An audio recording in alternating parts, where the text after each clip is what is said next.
Hello student, स्वागत है हमारे यूट्यूब चैनल VKMPOINT में। यहाँ पर आपको मैथमेटिक्स से रिलेटेड वो सारे टॉपिक्स मिलेंगे जो आप पढ़ रहे हैं या बाद में भी पढ़ना चाहते हैं।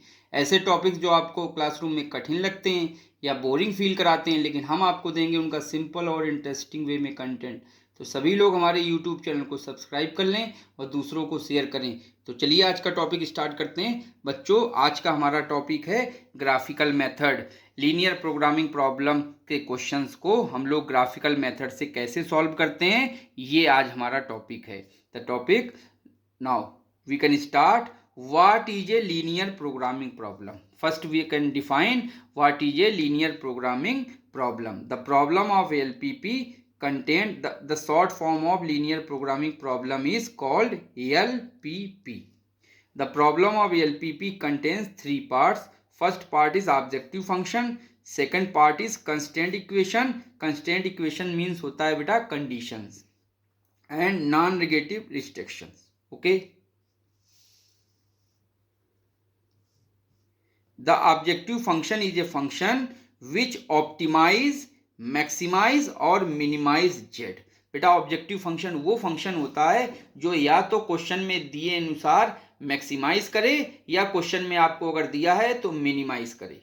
The constant equation are also called condition. जो कंस्टेंट इक्वेशंस होती हैं उनको बच्चे हम लोग क्या कहते हैं? कंडीशंस कहते हैं। गिवन इन इक्वलिटी और इनइक्वलिटी फॉर्म, या तो इक्वल के फॉर्म में दी गई होती हैं कंडीशंस, या ग्रेटर देन इक्वल और लेस देन इक्वल टू के फॉर्म में दी गई होती हैं। The non negative restrictions means we get solution in first quadrant, that is positive x and positive y axis.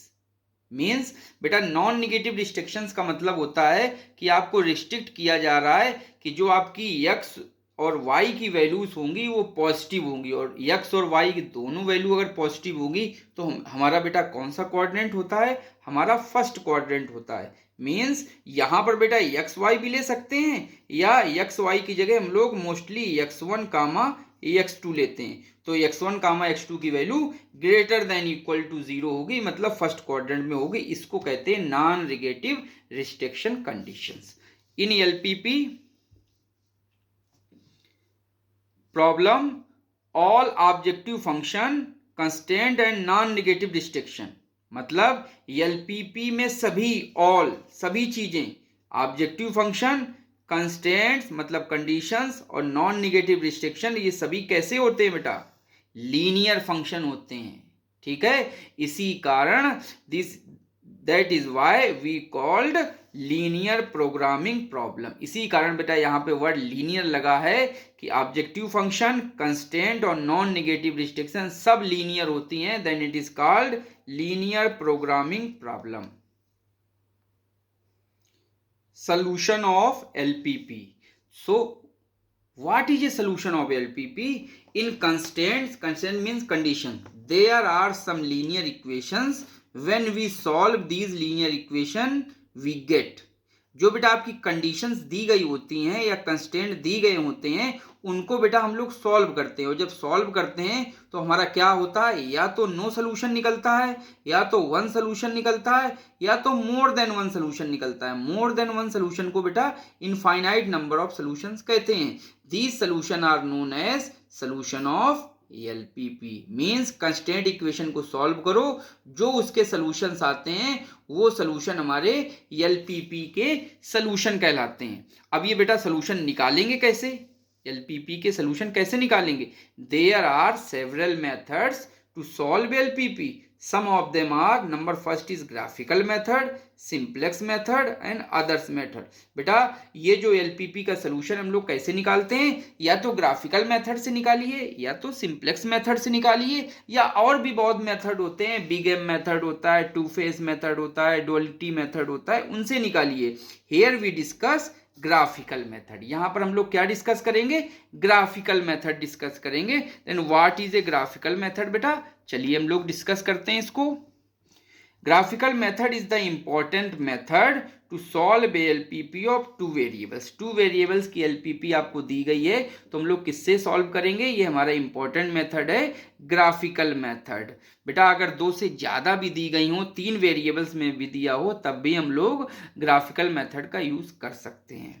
It contain following steps. इसमें क्या है? Following steps होती हैं। ये जो आपकी स्टेप मैं आपको बताने जा रहा हूं, इन स्टेप को एक बार अगर रीड कर लोगे तो इसी स्टेप को ही देख के हमने अपना न्यूमेरिकल क्वेश्चन सॉल्व किया है। तो एक बार स्टेप आप रीड कर ले तो आपके दिमाग में कुछ बातें सेट हो जाएंगी, और जब आप न्यूमेरिकल क्वेश्चन करेंगे तो बड़ी इजिली आप उस क्वेश्चन को कंप्लीट कर लेंगे।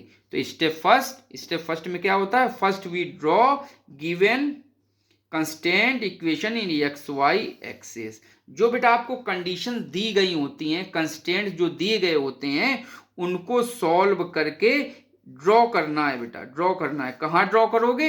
एक्स वाई एक्सिस पे ड्रॉ करना है। ठीक, अब बेटा जब ड्रॉ करोगे तो वो लाइंस कौन सी होंगी? तो लीनियर लाइंस हैं, लीनियर प्रोग्रामिंग है, तो पैराबोला तो आएगा नहीं, हाइपरबोला तो आएगा नहीं, फर्स्ट डिग्री की इक्वेशंस आएंगे। और फर्स्ट डिग्री की जो इक्वेशंस होती हैं वो स्ट्रेट लाइंस होती हैं। तो इसमें बेटा क्या होगा? सभी की सभी स्ट्रेट लाइंस आपकी बनेगी। अब स्ट्रेट लाइन कैसे बनाएंगे? अगर ग्रेटर देन इक्वल टू और लेस देन इक्वल टू का साइन हो, ठीक, मतलब इक्वल टू लगा हो, तो ये आपकी सॉलिड लाइन बनेगी। और सॉलिड लाइन कैसे बनती है बेटा? मैं देखो ड्रॉ कर रहा हूं, ऐसे करके सॉलिड लाइन बनती है। ठीक, अब अगर इक्वल टू का साइन ना हो, ग्रेटर देन हो अथवा लेस देन हो, तो जो आपकी लाइन होगी वो लिक्विड लाइन बनी होगी। अब लिक्विड वर्ड तो ये मेरा वर्ड है, ठीक है, सॉलिड और लिक्विड, ठीक, लेकिन आपको जो बुक्स में मिलेगा वो लिक्विड की जगह क्या लिखा होता है? Dotted line. तो डॉटेड लाइन का मतलब होता है ऐसे आपको लाइंस ड्रॉ करनी है, ठीक है। तो अगर इक्वल टू का साइन हो तो सॉलिड लाइन बनानी है, और इक्वल टू का सिंबल ना हो तो आपको बनानी है liquid line, means dotted line बनानी है। ठीक, अब इसके बाद क्या है बेटा? स्टेप नंबर सेकंड है मार्क रीजन अपवर्ड और डाउनवर्ड्स। अब क्या मार्क करना है? अगर इनइक्वलिटी, ध्यान देना बेटा, अगर inequality less than equal to है तो डाउनवर्ड रीजन मार्क करना है, और ग्रेटर देन इक्वल टू है तो अपवर्ड रीजन मार्क करना है। लेकिन ये हमारा रूल तभी काम करेगा जब आपका जो इनइक्वलिटी का राइट हैंड साइड के नंबर हो वो पॉजिटिव होने चाहिए। Okay, step third find common region. अब बेटा जो लाइंस आपने ड्रॉ की उनका कॉमन रीजन निकाल लो। Find also all corner point in the common region. अब जो आपका कॉमन रीजन बना है, मान लो बनता है common region A B C D, तो ये जो ए बी सी डी ये कॉर्नर पॉइंट है, इन सभी पॉइंट से आपको इनके वैल्यूज फाइंड आउट करनी कि ये ए पॉइंट क्या है, 2,1 है, बी पॉइंट क्या है, 0,1 है। इस टाइप से A B C D point के जो ये कॉर्नर पॉइंट हैं कॉमन रीजन के, इनकी वैल्यूज आप फाइंड कर लीजिए। ओके, अब स्टेप नंबर फोर में क्या करेंगे बच्चों?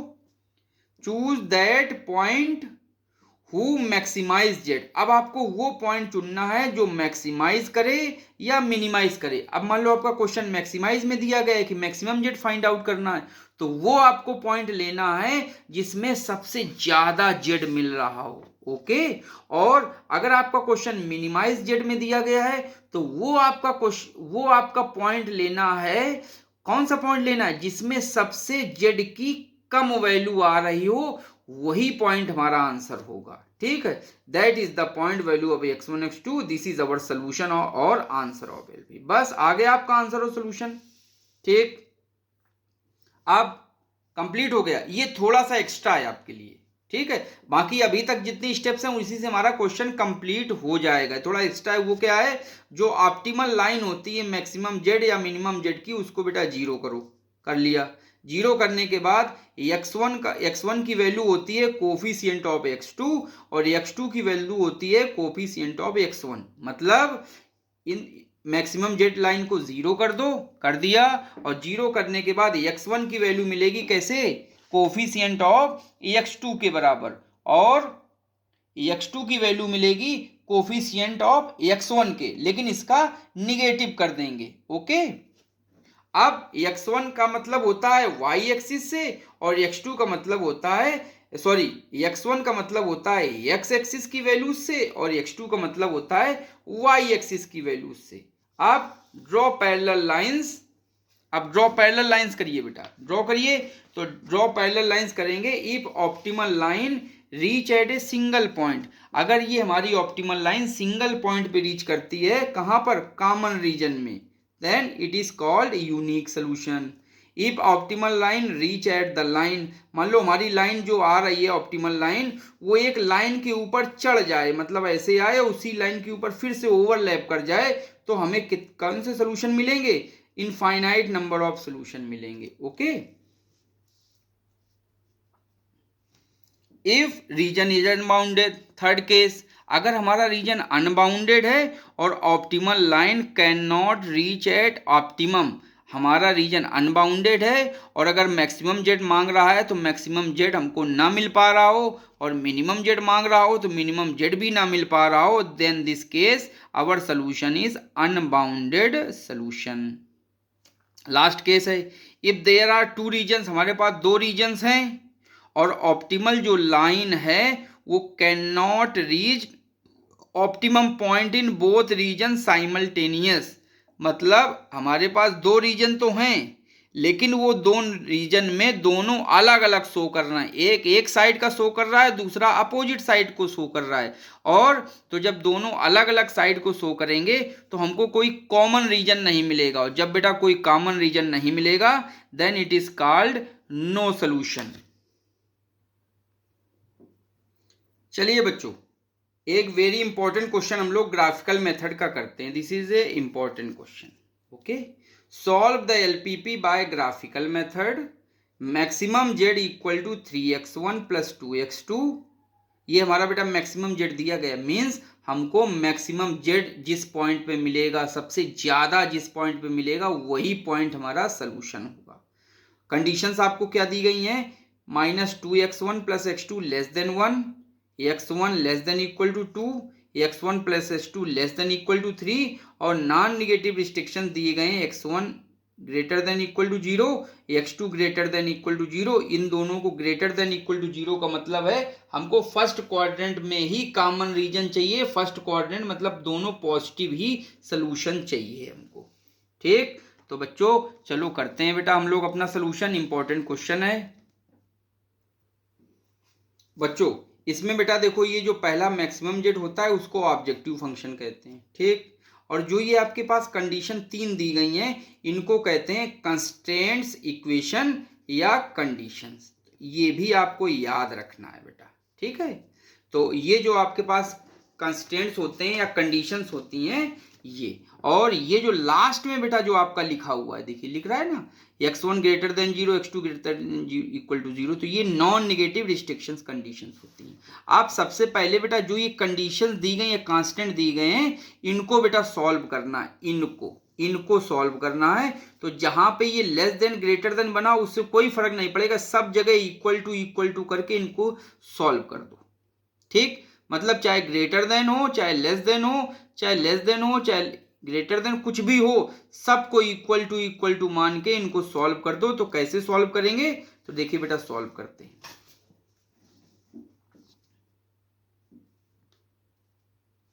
First we draw constant equation in X Y axis पे हम लोग ये कंडीशन वाली इक्वेशन ड्रॉ करेंगे। तो ड्रॉ करने के पहले हम लोग सॉल्व करते थे, कितनी लाइन है, जितनी लाइन हो उतने पेज के बेटा आप पार्ट बना लीजिए। एक पेज है आपका 3 लाइन, 1 2 3 लाइन है तो 3 पार्ट बना लीजिए इसके, ठीक, एक साथ कर लेंगे काम। अगर 4 लाइन होती तो इस पेज के 4 पार्ट बना लेते हो, यहाँ पे लिख देते 4th लाइन। पहली लाइन अपनी कौन सी है बेटा, 2x1 plus x2 less than equal to 1 है, और करके बेटा लिखिए यहाँ पे ये लेस देन इक्वल टू चिन्ह हटा दीजिए, यहाँ पे इक्वल टू लगा दीजिए, ठीक, और कॉमा लगा के चिन्ह यहाँ पे लिख दीजिए कि चिन्ह हमारा यहाँ पे था। इसी तरह सेकंड वाली लाइन पे देखिए लेस देन इक्वल टू, इसको ये इनक्वलिटी हटा दीजिए, इक्वल टू लगा दीजिए और ये यहाँ पे सिंबल लिख दीजिए। अब यहाँ पे देखो लेस देन इक्वल टू, इसको भी यहाँ से हटा दीजिए, इक्वल टू लगा दीजिए और यहाँ पे सिंबल लिख दीजिए, ठीक। अब बेटा अगर ये लेस देन इक्वल टू दिया हो तो देखिए इसको एक बार हम लोग रोटेट करते हैं क्लॉकवाइज डायरेक्शन में, तो एक बार रोटेट करेंगे तो ये डाउनवर्ड रीजन फ्लो कर रहा है, तो देखिए डाउनवर्ड रीजन। ये भी एक बार रोटेट करेंगे क्लॉकवाइज तो बेटा ये डाउनवर्ड हो जाएगा, ये इनक्वलिटी ऐसे हो जाएगी, तो डाउनवर्ड। और इसको भी एक बार अगर रोटेट करेंगे तो इनक्वलिटी ऐसे हो जाएगी, तो ये भी बेटा कैसे शो कर रहा है, डाउनवर्ड रीजन शो कर रहा है। लेकिन बेटा ये हमारा जो मेथड है एक बार रोटेट करने का, ये आपका तभी काम आएगा जब ये जो इक्वेशंस हैं बेटा, जो ये इक्वेशंस हैं, इनके ये जो नंबर्स हैं, इनके जो ये नंबर्स हैं, ये पॉजिटिव होना चाहिए बस। अगर मान लो यहाँ -1 लिखा है तब इसमें ये रूल हमारा फॉलो नहीं होगा। तो इसके लिए सबसे पहले क्या, इसको पॉजिटिव बनाना होगा, -1 से मल्टीप्लाई करके, तो ये इनइक्वलिटी पलट जाएगी, ग्रेटर देन इक्वल टू हो जाएगी, तो हो जाने दीजिए, और लेकिन ये पॉजिटिव हो जाएगा। तो ये आपके नंबर सारे पॉजिटिव होने चाहिए। अगर ऐसा है, अगर नहीं है तो बना लीजिए पॉजिटिव, और बस फिर बिना कुछ दिमाग लगाए जो ये आपके पास मिले, मान लो अगर ऐसी इनइक्वलिटी है, ये ग्रेटर देन इक्वल टू, तो इसको एक बार रोटेट करेंगे तो ये बेटा ऊपर को रीजन, ये ऊपर को हो जाएगा, तो ऊपर को रीजन शो करेगा। ओके, तो चलिए बेटा हम लोग अब वैल्यूज निकालते हैं इनकी। तो बच्चों सॉल्व करो, कैसे सॉल्व करोगे, तो ये देखिए आ गया। अब क्या करेंगे, सॉल्व कैसे करते हैं, एक बार x1 की वैल्यू 0 पुट कर दीजिए तो x2 आ जाता है, और एक बार x2 की वैल्यू 0 पुट कर दीजिए तो x1 की वैल्यू आ जाती है। तो कैसे सॉल्व करते हैं बताओ बच्चों, एक बार ये इक्वेशन में x1 0 पुट करेंगे तो देखिए x2 बराबर आ जाएगा 1, ये देखिए, और एक बार x2 की वैल्यू 0 पुट करेंगे तो -2x1 बराबर 1, तो यहाँ से x1 की वैल्यू आ जाएगी -1/2। ठीक, ये सॉल्व करने का तरीका है। एक शॉर्टकट बताएं बेटा बच्चों, शॉर्टकट ये है, जब भी आपको वैल्यू निकालना हो तो जिस बंद कर लिया करो एक एक वेरिएबल। देखो मैंने उंगली से बंद कर लिया, अब उंगली से जैसे बंद कर लिया तो यहाँ पे क्या आपको दिख रहा है, केवल x2 दिख रहा है, तो x2 की वैल्यू सीधे क्या आ गई 1, तो देखिए 1 आ गया। अब इसके बाद बेटा x2 को बंद कर लो, जैसे x2 को बंद करोगे तो -2x1 बराबर क्या दिख रहा है 1, तो यहाँ से x1 की वैल्यू आ जाएगी -1/2। यहाँ पे देखिए कोई फर्क नहीं पड़ेगा क्योंकि x1 बराबर 2 है, ऑलरेडी सॉल्व है, तो ये ऐसे रहेगा। इसके बाद यहाँ पे बेटा देखो सॉल्व करेंगे तो एक बार x1 = 0 पुट करेंगे तो x2 आएगा, और एक बार x2 = 0 पुट करेंगे तो x1 की वैल्यू, दोनों की वैल्यू 3 आ जाएगी। शॉर्टकट अगर देखें तो एक बार बेटा x1 को बंद कर लो तो x2 की वैल्यू कितनी आएगी 3, और एक बार बेटा x2 को बंद कर लो तो x1 की वैल्यू कितनी आएगी 3, डायरेक्ट इससे आ जाता है। रीजन हमारे तीनों क्या होंगे, डाउनवर्ड हो गए, क्योंकि चूंकि पॉजिटिव थे तो इनइक्वलिटी को एक बार घड़ी की दिशा में क्लॉकवाइज रोटेट करेंगे तो ये सब इनइक्वलिटी नीचे का डाउनवर्ड हो जाएंगी, तो सारा रीजन डाउनवर्ड रीजन हो जाएगा। ठीक, अच्छा इसकी चेकिंग कैसे करते हैं, अगर आपने क्वेश्चंस किए होंगे तो ऐसे इसकी चेकिंग ओरिजिन की पोजीशन से चेक करते हैं कि हमारा रीजन डाउनवर्ड है कि अपवर्ड है। मींस हम अगर हमारा ओरिजिन सेटिस्फाई करता है तो ये ओरिजिन हमारा कंटेन करेगा, और अगर हमारा सेटिस्फाई नहीं करता है तो ये ओरिजिन हमारा नॉट कंटेन होगा। तो कंटेन करेगा तो डाउनवर्ड्स होगा, और कंटेन नहीं करेगा तो अपवर्ड्स होगा बेटा रीजन। लेकिन ये हमारा जो शॉर्टकट है, इसमें आप बस पॉजिटिव बना लीजिए और बस एक बार इनइक्वलिटी को रोटेट करिए, वो आपको रीजन बता देगा। अब ये लाइन्स बेटा जो ये वैल्यूज आई हैं, इन वैल्यूज को बेटा ट्रेस करके एक्स वाई एक्सिस में तीनों लाइन बनाकर कॉमन रीजन बेटा बनाइए। Draw these lines in X Y axis. बेटा ये सभी लाइन्स आप एक्स वाई एक्सिस पे ड्रॉ कर लीजिए। x1 का मतलब होता है वाई एक्स एक्सिस, और x2 का मतलब होता है वाई एक्सिस। देखिए ड्रॉ कर दी लाइन्स बेटा, ड्रॉ कर दी। कैसे, जरा देखिए फिगर हमारी।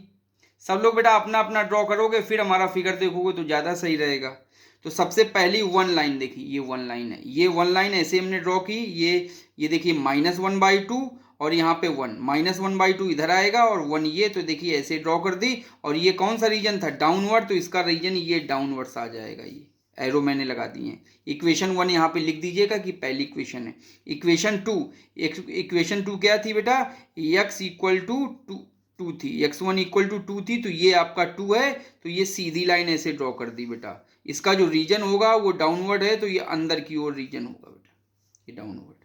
ठीक, इसके बाद थर्ड, इसको इक्वेशन 2 मान लीजिएगा। थर्ड लाइन हमारी कौन सी थी, 3 थी। x की वैल्यू भी 3 और y की वैल्यू भी 3, मीन्स x1 भी आपका 3 था और x2 भी आपका 3 था। तो ये लाइन्स बेटा ड्रॉ करेंगे। थर्ड लाइन है, ये देखिए ऐसे लाइन ड्रॉ कर दी, और जैसे लाइन ड्रॉ करी तो ये देखिए बेटा इसका भी रीजन डाउनवर्ड है। तो हमारा कॉमन रीजन क्या मिल गया बेटा, ये देखो हमारा कॉमन रीजन मिल गया।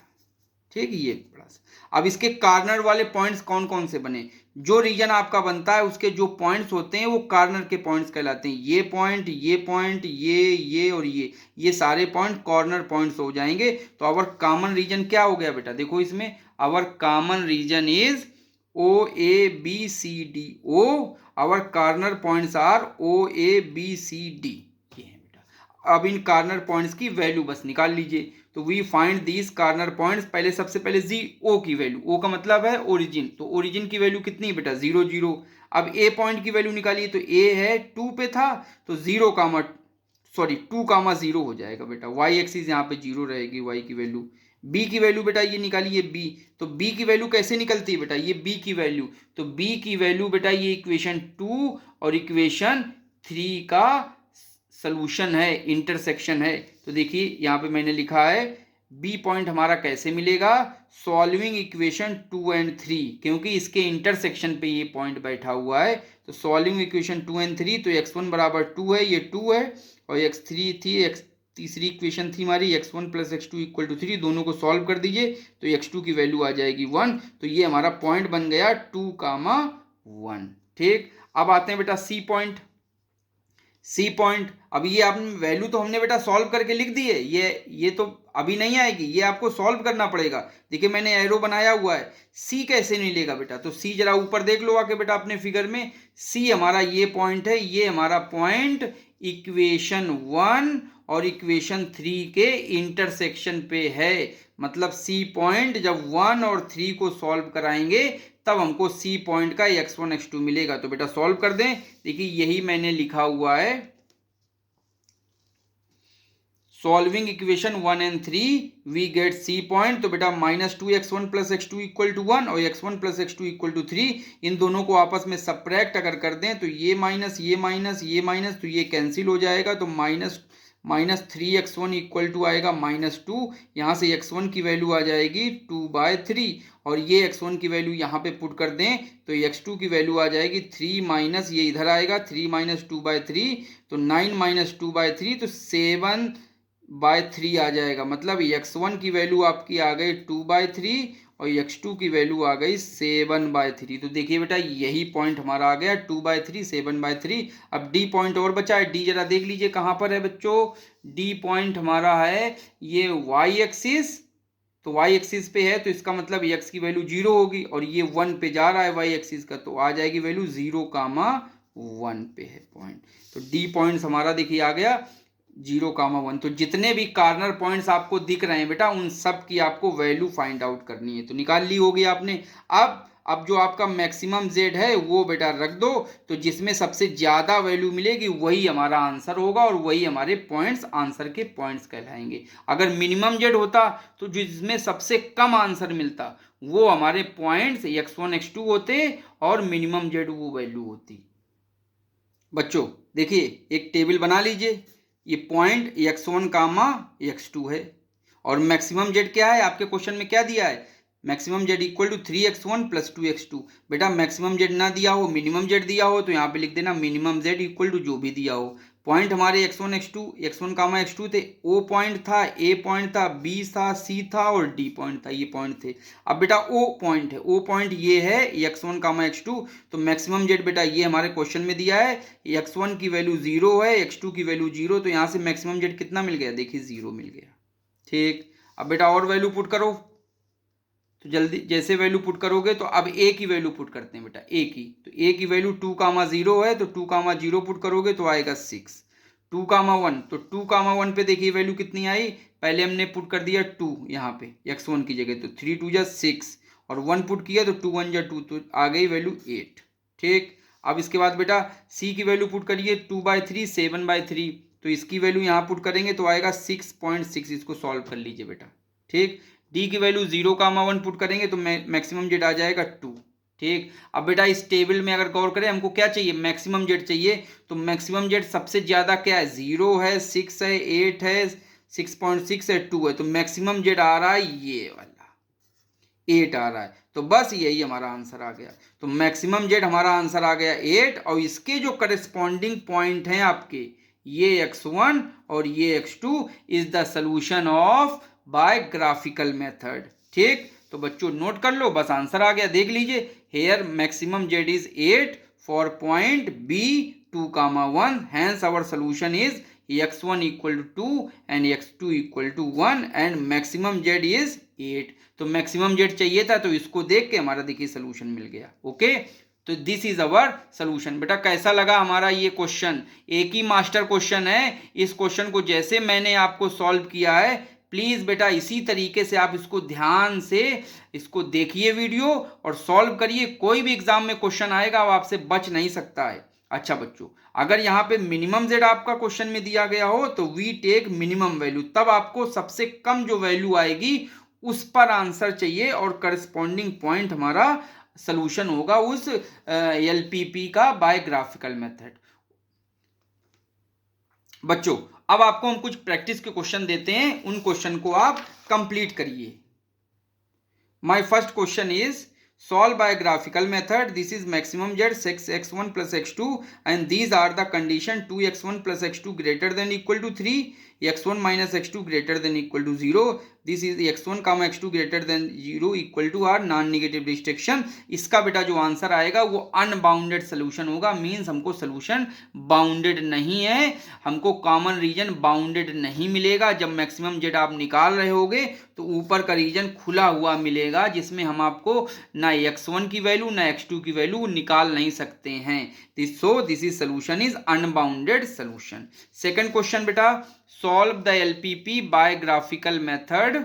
Maximum Z equal to 3x1 minus 2x2, x1 minus x2 greater than equal to 0 and 3x1 minus x2 less than equal to -3, x1 comma x2 greater than equal to 0। बेटा यहाँ पे इसका answer no solution आएगा। मतलब आपके पास दो जो reason होंगे, एक उल्टी साइड जा रहा होगा, एक दूसरी साइड जा रहा होगा। मतलब एक रीजन जा रहा होगा इस तरफ तो दूसरा रीजन जा रहा होगा इस तरफ। अब आपको कॉमन रीजन कोई नहीं मिलेगा। इस केस में दिस इज नो सोल्यूशन। अब बेटा यहाँ पे देखो ये आ गया है माइनस का।